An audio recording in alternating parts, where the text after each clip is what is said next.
سفر حج کا واقعہ ہے کہ ایک رات حضرت جنید بغدادی رحمۃ اللہ علیہ تنہا طواف کعبہ کے لیے حاضر ہوئے تو ایک عورت بھی خانہ کعبہ کا طواف کر رہی تھی۔ اچانک عورت کی پرسوز آواز ابھری۔ وہ طواف کے ساتھ کچھ عاشقانہ اشعار بھی پڑھتی جاتی تھی۔ حضرت جنید بغدادی رحمۃ اللہ علیہ عورت کے اس عمل کو کچھ دیر تک برداشت کرتے رہے۔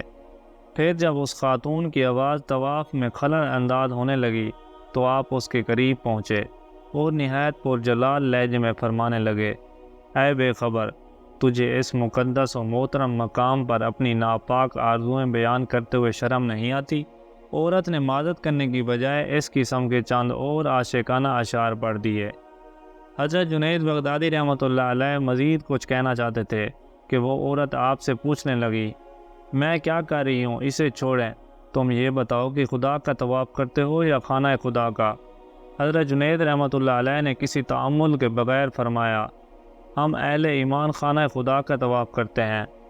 حضرت جنید رحمۃ اللہ علیہ کا جواب سن کر عورت بے قرار ہو گئیں اور اس نے آسمان کی طرف دیکھتے ہوئے نہایت پرسود لہجے میں کہا، تیری ذات پاک ہے، تیری مخلوق میں ایسے لوگ بھی ہیں جو پتھر کی طرح بے حس ہیں اور پتھر کے گرد طواف کرتے ہیں، انہیں بتا کہ تیری مرضی کیا ہے اور تو ان سے کیا چاہتا ہے۔ عورت کی زبان سے ادا ہونے والے الفاظ سن کر حضرت جنید بغدادی پر وجد کی ایسی کیفیت طاری ہوئی کہ دنیا و مافیا سے بے خبر ہو گئے۔ پھر جب ہوش آیا تو وہ عورت غیب تھی جس نے آپ کو بڑے مؤثر اور منفرد انداز میں توحید پرستی کا سبق دیا تھا۔ ناظرین، ایک دن حضرت جنید بغدادی رحمۃ اللہ علیہ نے شیخ حضرت حارث محاسبی رحمۃ اللہ علیہ کو اپنے گھر کی طرف سے گزرتے دیکھا۔ حضرت حارث محاسبی رحمۃ اللہ علیہ کے چہرے پر شدید نکاہت اور بزمردگی کے آثار نمایاں تھے۔ حضرت جنید بغدادی رحمۃ اللہ علیہ نے یہ کیفیت دیکھ کر اندازہ کر لیا کہ شیخ فاقے سے ہیں۔ آپ رحمۃ اللہ علیہ نے کسی تعامل کے بغیر عرض کیا، چچا گھر میں تشریف لائیں اور کچھ تناول فرما لیجئے۔ حضرت جنید اپنے شیخ کو چچا کہہ کر پکارتے تھے، گو کہ وہ ان کے نسبی چچا نہیں تھے۔ حضرت شیخ حارث محاسبی رحمۃ اللہ علیہ نے ایک نظر اپنے شاگرد کی طرف دیکھا اور فرمایا، بہتر ہے، یہ کہہ کر ان کے گھر تشریف لے آئے۔ حضرت جنید بغدادی رحمۃ اللہ علیہ نے شیخ کے سامنے دسترخوان بچھایا اور پرتکلف کھانا رکھ دیا۔ اتفاق سے گزشتہ رات پڑوس میں شادی تھی اور یہ کھانا وہیں سے آیا تھا۔ حضرت شیخ حارث محاسبی رحمۃ اللہ علیہ نے ایک لقمہ لیا اور اپنے منہ میں رکھ لیا۔ حضرت جنید بغدادی رحمۃ اللہ علیہ نے حیرت سے دیکھا کہ حضرت شیخ حارث نے کئی بار اس لقمے کو منہ میں گھمایا اور پھر دفعتاً دسترخوان چھوڑ کر گھر سے باہر تشریف لے گئے۔ حضرت جنید بغدادی رحمۃ اللہ علیہ شیخ کے پیچھے پیچھے تھے۔ حضرت حارث محاسبی رحمۃ اللہ علیہ نے دروازے سے نکل کر ایک گوشے میں وہ لقمہ اگل دیا اور خاموشی کے ساتھ چلے گئے۔ حضرت جنید بغدادی رحمۃ اللہ علیہ میں اتنی ہمت نہیں تھی کہ وہ شیخ سے ان کے طرز عمل کے بارے میں کچھ دریافت کر سکیں۔ 2-4 دن بعد جب خلوت میسر آئی، حضرت جنید بغدادی رحمۃ اللہ علیہ نے استاد محترم کو اس روز کا واقعہ یاد دلایا۔ حضرت شیخ حارث محاسبی رحمۃ اللہ علیہ نے جواب میں فرمایا، اس دن میں فاقے سے تھا، میں نے چاہا کہ کچھ کھا کر تمہارا دل خوش کر دوں، مگر خدا نے مجھ پر ایک خاص کرم فرمایا ہے کہ اگر غذا کے کسی لقمے میں کسی قسم کا شبہ ہو تو وہ میرے حلق سے نہیں اترتا۔ یہی وجہ تھی کہ میں تمہارا دیا ہوا کھانا نہیں کھا سکا۔ اس کے بعد حضرت شیخ حارث محاسبی رحمۃ اللہ علیہ نے اپنے شاگرد سے پوچھا، وہ کھانا کہاں سے آیا تھا؟ حضرت جنید بغدادی رحمۃ اللہ علیہ نے شرمسار انداز میں عرض کیا، دراصل وہ کھانا پڑوسی نے بھیجا تھا۔ حضرت شیخ حارث رحمۃ اللہ علیہ نے فرمایا، مجھے اسی وقت خیال آیا تھا کہ یہ کھانا تمہارے گھر کا نہیں ہو سکتا۔ حضرت جنید بغدادی رحمۃ اللہ علیہ نے شیخ کو اپنی طرف متوجہ پا کر درخواست کی، آپ اس روز بغیر کھانا کھائے تشریف لے آئے تھے، اگر آج مجھے سعادت بخشیں تو بڑی عنایت ہوگی۔ حضرت جنید رحمۃ اللہ علیہ نے محسوس کر لیا تھا کہ شیخ آج بھی فاقے سے ہیں، اس لیے آپ نے حضرت حارث محاسبی رحمۃ اللہ علیہ سے گھر چلنے کی التجا کی تھی۔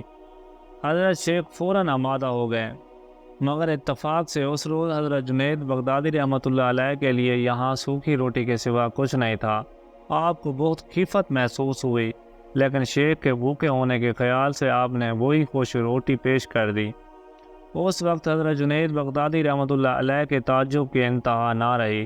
جب حضرت شیخ حارث رحمۃ اللہ علیہ نے وہ سوکھی روٹی بڑے ذوق و شوق کے ساتھ کھائی اور پھر بڑے پرجوش لہجے میں فرمایا، جب کسی فقیر کی دعوت کرنا ہو تو ایسی ہی چیز پیش کیا کرو۔ یہی وہ مرد و جلیل تھے جن کی صحبتوں سے حضرت جنید بغدادی رحمۃ اللہ علیہ 3 سال تک فیض یاب ہوئے۔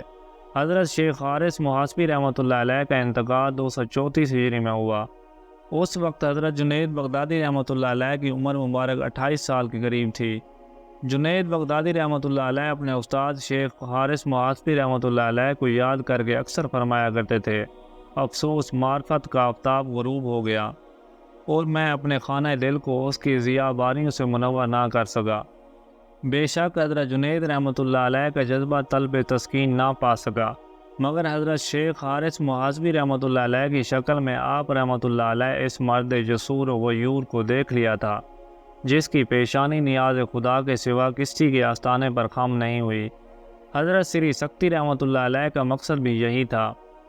حضرت جنید بغدادی رحمۃ اللہ علیہ دوسرے مشائخ کی صحبتوں سے فیض یاب ہو جائیں، پھر جب حضرت ابو ثور رحمۃ اللہ علیہ اور حضرت شیخ حارث محاسبی رحمۃ اللہ علیہ جیسے بزرگ دنیا سے رخصت ہو گئے تو حضرت جنید بغدادی رحمۃ اللہ علیہ اپنے حقیقی مرشد کی بارگاہ میں حاضر ہوئے۔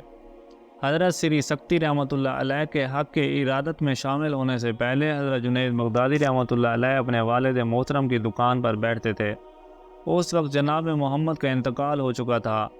حضرت جنید رحمۃ اللہ علیہ نے شیشے کی آبائی تجارت چھوڑ کر ریشم کا کاروبار شروع کر دیا تھا، اور یہ سب کچھ اس لیے تھا کہ آپ رحمۃ اللہ علیہ کو کسی کے سامنے دست طلب دراز نہ کرنا پڑے۔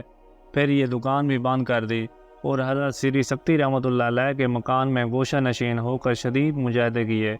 حضرت سری سکتی رحمۃ اللہ علیہ نے بڑے عجیب انداز سے آپ کی روحانی تربیت کی۔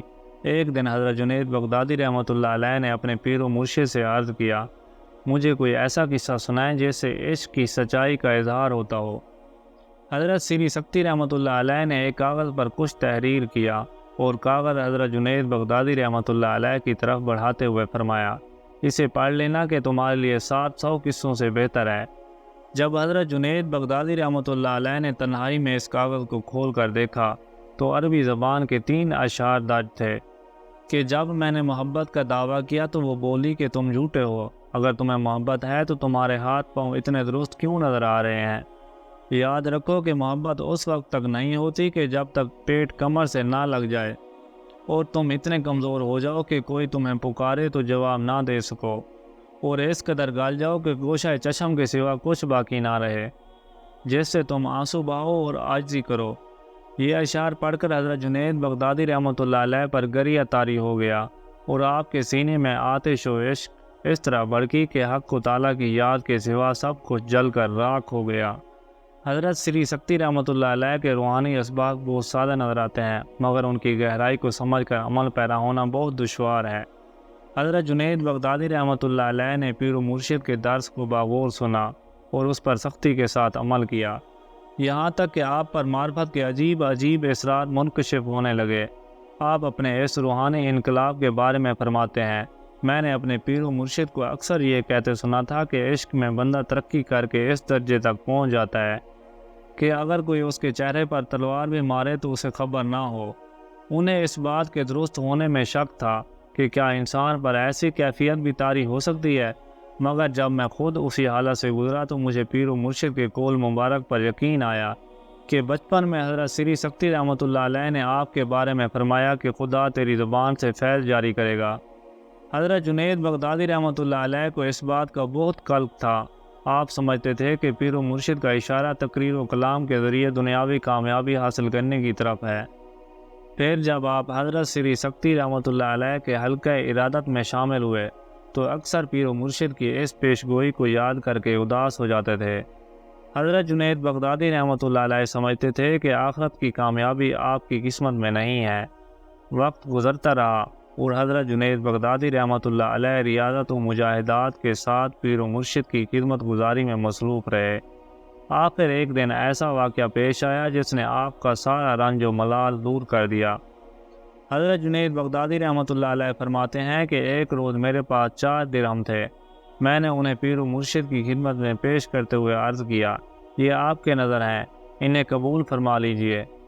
حضرت سری سکتی رحمۃ اللہ علیہ اپنے مرید خوش اعتقاد کے اس طرز عمل سے بہت خوش ہوئے اور کسی تعامل کے بغیر وہ درہم قبول فرمائے۔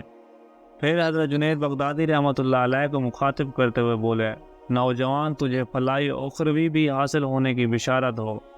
حضرت جنید بغدادی رحمۃ اللہ علیہ کو پیر و مرشد کے ارشاد گرامی پر حیرت ہوئی، پھر نہایت پرجوش لہجے میں عرض کرنے لگے، آپ کس وجہ سے فرماتے ہیں؟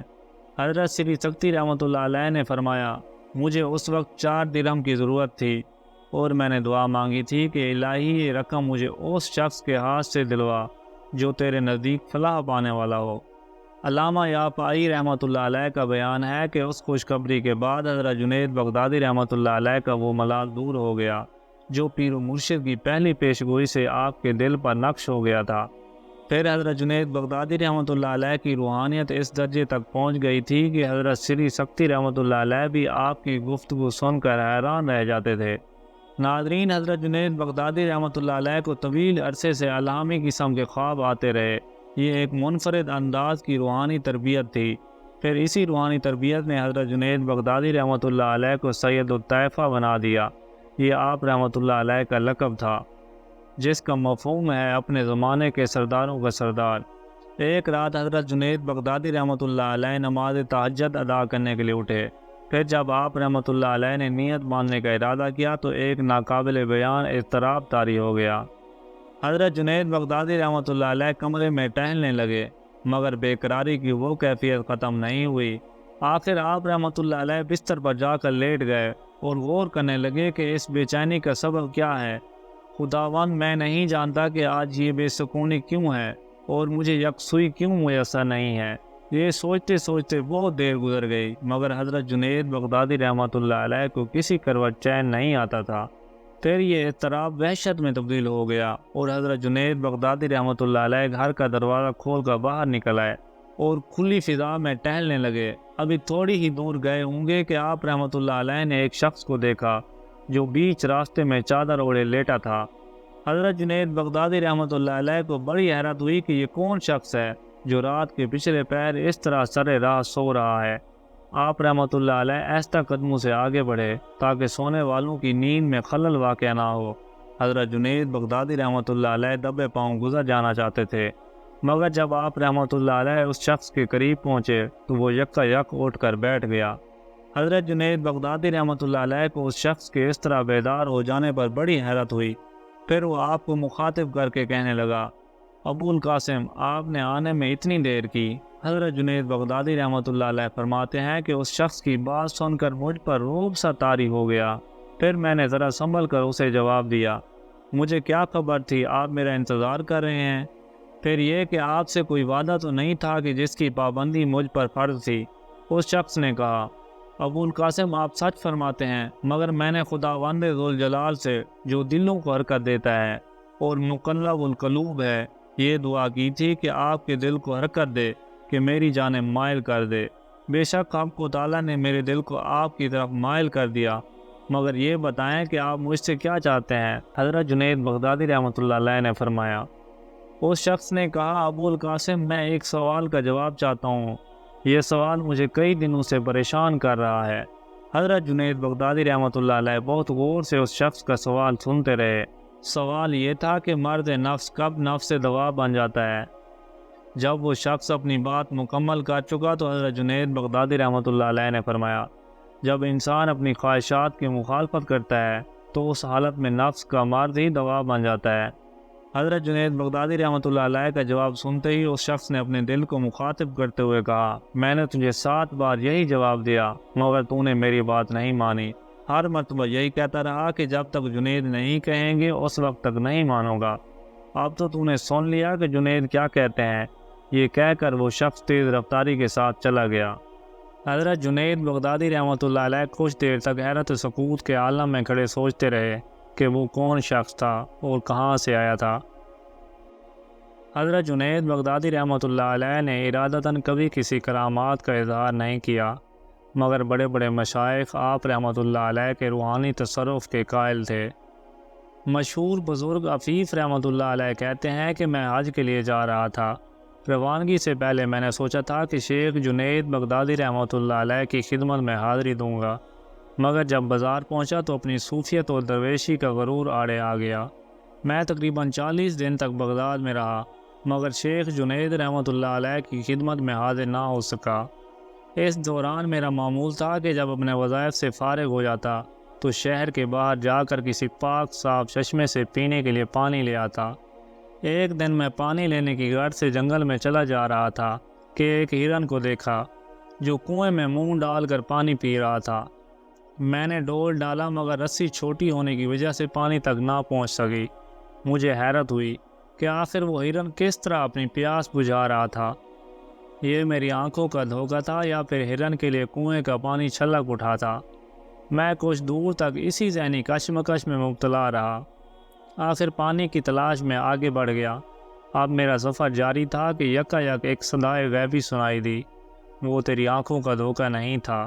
خدا کی قدرت سے پانی نے یہاں تک جوش مارا کہ ہرن کے ہونٹوں تک پہنچ گیا۔ صدائے غیب سن کر میں نے عرض کیا، خداوند کیا میرا مرتبہ اس ہرن سے بھی کم ہے؟ میری شکایت کے جواب میں غیب سے ندا آئی، ہم نے تجھے آزمایا مگر تو آزمائش پہ پورا نہیں اترا۔ حضرت حفیظ رحمۃ اللہ علیہ کہتے ہیں کہ میں ندامت و شرمساری کے عالم میں آگے بڑھ جانا چاہتا تھا کہ وہی آواز دوبارہ سنائی دی۔ خیر وہ وقت تو گزر گیا۔ دوبارہ کنویں پر جاؤ تمہیں پانی مل جائے گا۔ میں تیز قدموں کے ساتھ واپس آیا تو واقعتاً کنواں چھلک رہا تھا۔ میں اپنا ڈول بھر کر واپس آ گیا۔ پھر جب کھانے کے بعد میں نے پانی پینا چاہا تو وہی صدائے غیب گونجنے لگی، تو نے ابھی تک اس راز کو سمجھنے کی کوشش نہیں کی، حالانکہ تجھے اپنی درویشی پر بڑا ناز ہے۔ یہ آواز سن کر میں لرز گیا، خداوند میں بہت عاجز ہوں، کمزور ہوں، مجھ پر رحم فرما۔ میری گریہ و زاری کے جواب میں حاطف غیب نے کہا، ہرن بغیر ڈول کے آیا تھا اور تو ساز و سامان کے ساتھ کنویں تک پہنچا، اس لیے ہم نے دونوں کے ساتھ مختلف سلوک کیا۔ حفیظ رحمۃ اللہ علیہ کہتے ہیں کہ اس پانی میں خاص بات یہ تھی کہ میں جب تک بغداد میں مقیم رہا وہ پانی ختم نہیں ہوا۔ جس قدر پیتا تھا اس قدر برتن میں موجود پاتا تھا۔ پھر کچھ دن بعد حضرت حفیظ رحمۃ اللہ علیہ حج کے لیے چلے گئے۔ پھر واپسی میں دوبارہ بغداد آئے، مگر بغدادی رحمۃ اللہ علیہ کی خدمت میں حاضر نہ ہو سکے۔ ایک روز نماز کے لیے جامع مسجد پہنچے تو اتفاقاً حضرت جنید بغدادی رحمۃ اللہ علیہ سے ملاقات ہو گئی۔ حفیظ رحمۃ اللہ علیہ کو دیکھتے ہی آپ رحمۃ اللہ علیہ نے فرمایا، اگر تم صبر کرتے تو خود تمہارے پاؤں کے نیچے چشمہ جاری ہو جاتا، کاش تم نے گھڑی صبر سے کام لیا ہوتا۔ حضرت جنید بغدادی رحمۃ اللہ علیہ کی قوت کشف پر حضرت حفیظ رحمۃ اللہ علیہ حیران رہ گئے۔ دوستو، ابلیس انسان کا بدترین دشمن ہے۔ اب تبارک و تعالیٰ نے قرآن مجید میں فرمایا ہے کہ شیطان تمہارا دشمن ہے، اس کو دشمن ہی سمجھو۔ شیطان کی جماعت تمہیں اپنی طرف لا کر تم کو دوست ہی بنانا چاہتی ہے۔ ابلیس کی دشمنی یوں اور بھی خطرناک ہے کہ اللہ تعالیٰ نے اس کو بندوں پر مسلط فرما کر خاص قوت عطا فرمائی ہے۔ پھر یہ مردود نظر بھی نہیں آتا کہ اس کی دفیہ کی تدبیر کی جائے، مگر خالق خیر و شر کی ذات اقدس کی طرف رجوع ضرور کیا جائے۔ انسان اگر پہلے ہی اپنے اصلی آقا کی پناہ ڈھونڈ لے گا تو دنیا کی ایذائیں اور شرور و کائنات اس کے قریب نہ آ سکیں گے، اور کبھی اگر اقتدائے بشریت سے قلب میں برائی کا گزر بھی ہو جائے گا تو تعوذ کی برکت سے شیطان کی شرارت ذرن رسا ثابت نہ ہوگی۔ قرآن شریف کی تلاوت سے پہلے یا دوسری حالتوں میں شیطان سے پناہ مانگنے میں یہی علت مضمر ہے۔ چنانچہ اللہ تعالیٰ کا قرآن کریم میں ارشاد گرامی ہے کہ اور جب تو قرآن شریف پڑھے تو پناہ لے اللہ سے شیطان مردود سے۔ اس کا زور نہیں چلتا ان پر جو خدا پر ایمان رکھتے ہیں، اس کا زور انہی پر ہے جو اس کو رفیق سمجھتے ہیں اور جو اس کو شریک ٹھہراتے ہیں۔ قرآن شریف کی تلاوت میں شیطان سے پناہ مانگنے کی خصوصیت چند اسباب و وجوہ کی بنا پر ہے۔ نمبر 1، قرآن سینوں کے امراض کی شفا ہے۔ شیطان جو وسوسے و شہوات ان میں ڈالتا ہے قرآن ان کو دور کرتا ہے۔ نمبر 2، قرآن مجید قلب انسانی کی ہدایت علم و خیر کی اصل ہے، اور اس کی مثال ایسی ہے جیسے زمین کے لیے پانی۔ شیطان آگ سے بنا ہوا ہے اور اس کا کام دل میں خیر کی تر و تازگی کو فنا کرنا ہے، اس لیے قرآن مجید کی تلاوت سے پہلے استعاذہ ضروری قرار پایا ہے، تاکہ قرآن مجید کی تلاوت سے دل میں خیر کی پیدائش کو شیطان تباہ و خراب نہ کر سکے۔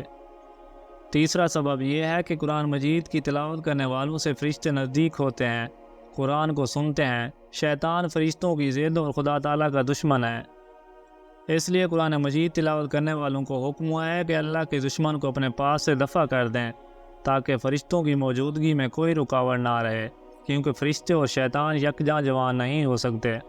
نمبر 4، قرآن کی تلاوت کے وقت شیطان اپنے سوار اور پیادے قرآن کی تلاوت کرنے پر چڑھا لاتا ہے تاکہ پڑھنے والوں کو قرآن مجید کے معنی اور مقصود سے باز رکھے۔ شیطان سے پناہ مانگنے سے یہ آرٹ دور ہو جائے گی۔ نمبر 5، کہ قاری اثناء تلاوت میں خدا سے راز و نیاز کی باتیں کرتا ہے۔ اللہ تعالیٰ کو قاری کی خوش آوازی پسند ہے۔ شیطان شعر اور راگ سے خوش رہتا ہے، اس لیے قاری کو حکم ہوا ہے کہ مناجات کے وقت خدا سے ہم کلام ہونے کے وقت شیطان کو دور کر دیا جائے۔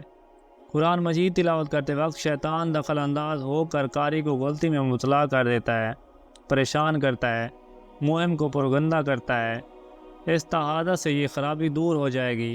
انسان جس وقت خیر کا ارادہ کرتا ہے یا اس میں داخل ہوتا ہے تو شیطان اس پر حسد کرتا ہے اور کوشش میں رہتا ہے کہ کسی طرح انسان کو باز رکھے۔ شیطان ہر وقت طاق میں لگا رہتا ہے کہ خاص کر قرآن مجید کے وقت تو اس راہزن کو راہ سے دور کرنے کے لیے استعاذہ کا حکم ہوا۔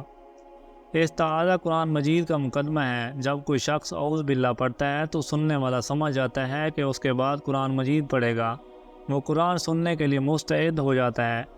اللہ تعالیٰ نے فرمایا، تحقیق جو لوگ خدا سے ڈرتے ہیں جب شیطان ان کو مس کرتا ہے تو وہ خدا کو یاد کرتے ہیں تو صاحب بصارت بن جاتے ہیں۔ اس آیت سے یہ بات معلوم ہوتی ہے کہ شیطان کا دفع ذکر الہی سے دور ہو جاتا ہے۔ حضور صلی اللہ علیہ وآلہ آلہ وصحبہ وسلم نے حضرت ابو ہریرہ رضی اللہ تعالیٰ عنہ سے فرمایا تھا کہ رات کو بستر پر لیٹتے وقت آیت الکرسی پڑھ لیا کرو، شیطان تمہارے قریب بھٹک نہ سکے گا۔ خدا تعالیٰ کی طرف سے ایک محافظ فرشتہ مقرر کر دیا جائے گا۔ حضرت عبداللہ بن مسعود رضی اللہ تعالیٰ عنہ فرماتے ہیں کہ ایک شخص کو راستے میں جن ملا، اس نے کہا کہ آؤ ہم سے کشتی لڑو، اگر تم نے مجھے بچاڑ دیا تو میں تجھے ایک ایسی بات بتاؤں گا جس کے اثر سے شیطان تیرے قریب نہ آ سکے گا۔ ہماری دونوں کی کشتی ہوئی، میں نے اسے بچاڑ دیا تو اس جن نے مجھے بتایا کہ گھر میں داخل ہوتے وقت آیت الکرسی پڑھا کرو۔ جب کوئی شخص آیت الکرسی پڑھتا ہے شیطان اس طرح بھاگتا ہے جیسے گدھا سر پر دوڑا جا رہا ہو۔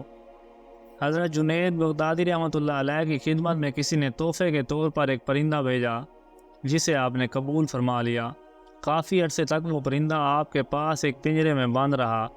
ایک دن حضرت جنید بغدادی رحمۃ اللہ علیہ نے پنجرے کی کھڑکی کھولی اور اس پرندے کو آزاد کر دیا۔ لوگوں نے جب یہ دیکھا تو حضرت جنید بغدادی رحمۃ اللہ علیہ سے دریافت کیا کہ جناب اتنے عرصے تک تو آپ نے اس پرندے کو پنجرے کے اندر بند کر کے رکھا اور دیکھ بھال کرتے رہے، آج اچانک پنجرہ کھول کر اسے آزاد کیوں کر دیا؟ یہ سن کر حضرت جنید بغدادی رحمۃ اللہ علیہ فرمانے لگے، جس پرندے نے مجھ سے کہا اے جنید تم تو اپنے دوست احباب کی باتوں سے یوں لطف اٹھاؤ اور مجھے بے مونس غم خوار ایک پنجرے میں بند رکھو، تو میں نے اسے آزاد کر دیا۔ مگر جب وہ پرندہ اڑا تو اس نے کہا اے جنید پرندے جب تک ذکر الہی میں مصروف رہتے ہیں اس وقت تک کسی بھی جال میں نہیں پھنستے، لیکن جو ہی وہ ذکر الہی سے غافل ہوتے ہیں تو وہ فوراً قید میں مبتلا ہو جاتے ہیں۔ پھر وہ پرندہ کہنے لگا میں تو ایک ہی مرتبہ ذکر الہی سے غافل ہوا تھا کہ اس کی سزا میں برسوں قید رہا۔ ہائے جنید ان لوگوں کی قید کا زمانہ کتنا طویل ہوگا جو مدتوں تک ذکر الہی سے غافل رہتے ہیں۔ اے جنید میں آپ کے سامنے وعدہ کرتا ہوں کہ اب کبھی ذکر الہی سے غافل نہیں ہوں گا۔ یہ کہہ کر وہ پرندہ اڑ گیا۔ اس کے بعد بھی کبھی کبھی وہ پرندہ حضرت جنید بغدادی رحمۃ اللہ علیہ کے پاس آتا تھا اور آپ کے دسترخوان پر بیٹھ کر اپنی چونچ سے کچھ کھاتا تھا۔ جب حضرت جنید بغدادی رحمۃ اللہ علیہ کا انتقال ہوا تو آپ کے ساتھ وہ پرندہ بھی تڑپ کر زمین پر گر پڑا اور مر گیا۔ لوگوں نے اس پرندے کو بھی آپ رحمۃ اللہ علیہ کے ساتھ دفن کر دیا۔ کچھ دنوں بعد کسی مرید نے حضرت کو خواب میں دیکھا تو آپ رحمۃ اللہ علیہ نے فرمایا اللہ رب العزت نے مجھے بخش دیا اور مجھ پر رحم فرمایا، اور کہا تو نے ایک پرندے پر اس کے ذکر الہی کرنے کی وجہ سے رحم کیا، ہم تجھ پر رحم فرماتے ہیں۔ اس واقعے میں ان لوگوں کے لیے عبرت کا سامان موجود ہے جو ہر وقت ذکر الہی سے غافل رہ کر اپنے زبانوں سے لہو لعاب کے کلمات کی ادائیگی میں لگے رہتے ہیں۔ ناظرین یاد رکھیں، نبی کریم صلی اللہ علیہ وآلہ وآلہ وسلم حدیث قدسی میں اپنے رب کا یہ ارشاد مبارک نقل فرماتے ہیں، میں بندے کے ساتھ ویسا ہی معاملہ کرتا ہوں جیسا وہ میرے ساتھ گمان کرتا ہے۔ جب وہ مجھے یاد کرتا ہے تو میں اس کے ساتھ ہوتا ہوں، اگر وہ مجھے اپنے دل میں یاد کرتا ہے تو میں بھی اس کو اپنے دل میں یاد کرتا ہوں۔ اگر وہ میرا مجمع میں ذکر کرتا ہے تو میں اسے مجمع سے بہتر یعنی فرشتوں کے مجمع میں اس کا تذکرہ کرتا ہوں۔ اگر بندہ میری طرف ایک بالشت متوجہ ہوتا ہے تو میں ایک ہاتھ اس کی طرف متوجہ ہوتا ہوں۔ اگر وہ میری طرف ایک ہاتھ بڑھاتا ہے تو میں دو ہاتھ اس کی طرف متوجہ ہوتا ہوں۔ اگر وہ میری طرف چل کر آتا ہے تو میں اس کی طرف دوڑ کر آتا ہوں۔ حضرت معاذ رضی اللہ تعالیٰ عنہ فرماتے ہیں کہ ایک شخص نے رسول اللہ صلی اللہ علیہ وآلہ وآلہ وسلم سے پوچھا، کون سے جہاد کا اجر سب سے زیادہ ہے؟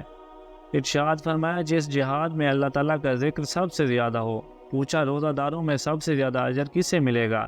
ارشاد فرمایا، جو روزہ دار اللہ تعالیٰ کا سب سے زیادہ ذکر کرنے والا ہو۔